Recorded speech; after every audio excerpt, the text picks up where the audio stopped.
Welcome to The Evidence-Based Marketer, a podcast focused on the science of marketing with a special emphasis on financial services. Whether you're looking to grow your business or provide a better client experience, we focus on how you can use data and research and time-tested strategies to be a more effective marketer. Welcome to The Evidence-Based Marketer. I'm William Chettle, Director of Experience and Engagement here at Symmetry. And I'm Andrea Loyne, Digital Marketing Specialist here. And today we're going to start a special 5-part series on the 5 senses of marketing. So I think this is kind of a different way to look at marketing, is that we tend to think about digital marketing and brand and things like that. But let's just step back and start with the most fundamental of things, which is our 5 senses, which is the only way we can really experience the world: taste, touch, sight, smell, sound. This is our only way to experience the world, experience marketing, and we're going to leave aside for the moment, for the purpose of this podcast, at least, any potential 6th sense or anything like that. Yeah, and it's funny that as a marketer myself, you tend to forget about all the additional ways that you can take in the world and experience things. Yeah, we are so focused on sight and maybe sound that we forget that other things like touch and taste can have an enormous impact on your brand and give you great ways to make yourself much more distinctive and really stand out from the crowd. So we're going to start in this episode with taste, and we're going to kind of do these in order of the most sort of useful to most marketers, and taste for most marketers, unless you're in the restaurant business, in which case it's absolutely critical, is probably not going to be as applicable to a lot of businesses. But there's still, no matter what your business, there's still ways that you can use taste to enhance your brand and reach out to clients and connect with them in a better and frankly different way. Yeah, and taste, it can be one of the most difficult ones too, because we all have different tastes. What tastes good to one person could taste horrible to the next. So it's an interesting sense to work with in marketing, because you have to take it all in.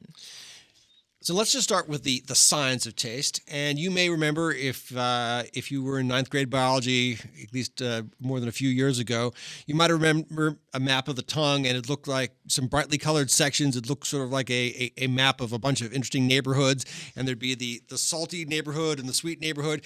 And at least when I was in biology, we were taught there were only 4 tastes. And then later, I think it was in the 80s or 90s, they discovered umami, which is savoriness. This was discovered by Japanese scientists. But the idea was that there were these really distinct blocks in the tongue of taste. And the fact is, that's not true. And each taste bud has about 50 to 100 specialized receptor cells. There are 3 types of receptor cells. Some of them just act in a support capacity. Some detect bitter, sweet, and umami. Type 3 cells detect sour and salty flavors. It's possible there are even further subsets on this, so it's super complicated. And the average adult has 10,000 taste buds, so you have this time multiplied times 10,000. And what's interesting is that they're actually clustered not evenly, that they're the most sensitive and the highest clustering is around the edges of your tongue and not in the center. And there's a very good reason for this, because this allows you, if you taste something and it doesn't taste good, just actually spit it out before you ingest it. And what's interesting is that a lot of poisonous plants we perceive as being bitter.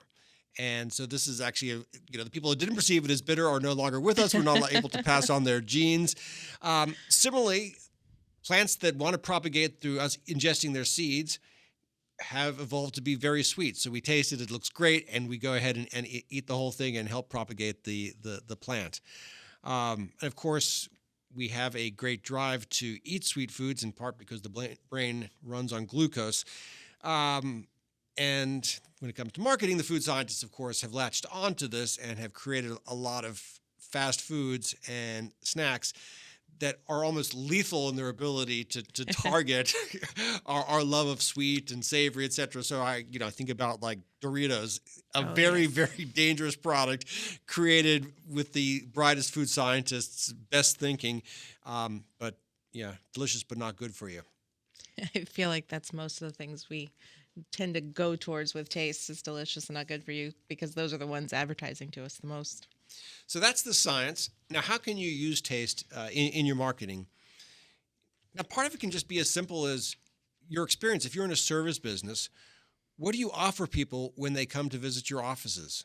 Are you offering them just the conventional, bottle of water and maybe some coffee that's been sitting around a little too long? Burnt coffee. Burnt coffee, maybe tastes like somebody strained it through a tube sock. Is that what you're doing, or are you trying to elevate the experience? Yeah, because if you add a treat to the experience, it's more positive for that consumer, and you're triggering a memory the next time they come in. If you give them a sweet treat or a treat for coming in. Especially if you are dealing with the affluent, who expect a certain degree of service and attention to detail. I know some professionals, some financial advisors, when you come into your office, into their office, you actually get a menu. And here's what's on the menu, the drinks, and here are some of the snacks. They do seasonal snacks. And so it creates a really, really nice experience. I worked for an advisor that we had in our CRM, we would figure out what the client liked to drink. So, we had a client that liked lemon zest tea. That was what she enjoyed. We kept a special stash just for when she came in. And when she got there, she didn't even have to ask us for it. It was there waiting for her. So we kept things like what they like to drink, when we went out and had events, what did they eat, what were the types of foods they had, and then we would keep them, in the office in case they were coming at dinner time. They'd want a snack. And that's the kind of stuff that should be in your CRM. But so easy to operationalize. You're taking what you're doing already, which is, most of us are, when we have clients come in, we're offering them something. But if you make it a little bit more impressive, a little bit more thoughtful, it can make a huge difference. My mother, I connected her a few years ago with a financial advisor, and I asked her afterwards, how did it go? She said, the plan looks good, et cetera, et cetera. Nice guy. But what really impressed me, she said, was that he offered me my choice of tea and then served it to me in fine china. Oh. And for my mother, in her mind, that was much more important than the plan and the experience and the, all that the advisor had done. And I think that's typical of a lot of folks. And, it's not an accident that when we think about a person who has style and appreciates the finer things in life, we say they have good taste. And when they dress badly, we say they have bad taste. This is one of the fundamental ways we engage with the world. And so I think it is important to be thinking about this. Ikea. So everyone knows Ikea. They're the furniture and small space giant, right? So they incorporate food it's an experience, right? So you can go they've now put restaurants in every Ikea. You can go in, you can taste their food. Now they're saying that 30% of their customers that come in only come in to go to that restaurant, but then they also sell the food downstairs. So you've tasted it, you've experienced it. As you're walking through the upstairs, you smell it. And they're putting all of this into play, and then you're purchasing it at the end. So they're advertising with your taste right there. And they're actually relentless about being the low-cost provider of certain foods within their geographic area. For example, they want to make sure that their hot dogs are cheaper than Costco's, and they're going to relentlessly look at this. But they've also done some interesting analysis. The fact that if you feed clients, they're 32%, I believe that's the number, more likely to buy than not. And so they don't really care about making a profit on their food. They realize that it's much more likely to cause the consumer to make a purchase. We should actually probably do an episode on Ikea sometime, because they have so brilliantly thought about the science of marketing. They've hit almost all the senses. Yeah. And if you feed them up front, they're happy, and their emotions are far more positive than if they're going in hungry and rushing and starving. They'll have that happy emotion coming out. And again, they'll purchase more. Yeah. And sort of connected to this, I know several professionals who, before meetings or when clients come in, they bake cookies. You can buy these things where you just slice up the cookie dough, put it in your little toaster oven, and you've got fresh baked cookies, and that immediately creates a great, I think, meeting for a lot of people, because we all love cookies. And the DoubleTree hotel chain, of course, has elevated this. When you check in, they actually give you cookies. They made that an essential part of their brand. Well, the Florida Marlins, in their kind of concession area, they actually pipe in the smell of caramel popcorn, because they feel that will, entice people and make them feel like they're part of a carnival, a happy experience. And then they'll eat more. They'll eat more of the types of food they have there. But it can be any business. There's a salon in Knoxville, Tennessee, that it's Asian themed, and when people come in, they're served teas that are Chinese or Japanese teas, and then you go home with a little gift box of Asian goodies in a Chinese takeout container. It's a salon, but they've made that part of their brand, and I'm sure people pretty much look forward to that. It's the same way a lot of hotels will leave chocolates on your pillow or mints on your pillow. It's a treat, and it makes people feel that little extra sense of reward and helps create positive feelings about the brand. And when they taste that tea and they're not in your salon, they're going to think of your salon. And that's another way to, stay in front of your customer. We've talked about digital marketing being important because you want to stay in front of your customers. But every time that someone takes that tea and drinks it at home, they're thinking of you. And if they're drinking it with friends, even better. They're going to talk about your salon. Yeah, and it's not hard to do, but there are businesses that have customized chocolates. We have a good friend in Pittsburgh who sent us holiday chocolates customized, with his firm's logo on it. And, as someone with kids, the chocolates were great and made me, think about them more. And there's certain something about a box of chocolate that has all the different flavors in it, right? So you have all the different tastes are covered, and his emblem is forefront on just a plain piece of chocolate. And I know people who have branded wines, branded beers, and even if you don't go to that level, there's certainly a number of professionals who send out to their clients every year. It could be a pecan pie, could be a pumpkin pie, whatever it is. They did it a couple times, and then the client started saying, we rely on those pies. we need those pies. Yes. And so that's a great example of making taste part of your brand. People start to rely on this. And I think it's great for keeping clients because you would think, well, I can't leave this advisor. I need that pumpkin pie. I can't leave before October or November at least. Yeah. And one other thing just to keep in mind about taste is, as we mentioned earlier, the brain does need glucose. And if you are in any kind of business where you have extended meetings with clients, there is real cognitive fatigue that can sit in. They did some fascinating studies with dogs, and they asked dogs to solve puzzles under two conditions. One was the dog was told just to sit and stay. And if you're a dog, apparently, being told to sit and stay is really cognitively taxing. It's something you need to actively think about it.